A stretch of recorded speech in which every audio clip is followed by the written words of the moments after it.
पतिं सुरगुरुं वन्दे जगत्कारणं वन्दे पन्नगभूषणं मृगधरं वन्दे पशूनां पतिं वन्दे सूर्यशशाङ्कवहिनयनं वन्दे मुकुन्दप्रियं वन्दे भक्तजनाश्रयं च वरदं वन्दे शिवं शङ्करम् ॐ मृत्युञ्जयाय रुद्राय नीलकण्ठाय शम्भवे अमृतेशाय शर्वाय महादेवाय ते नमः।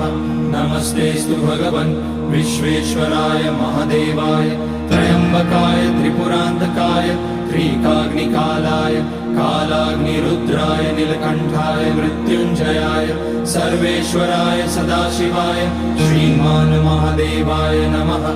ॐ नमः शम्भवाय च मयोभवाय च नमः शङ्कराय च मयस्कराय च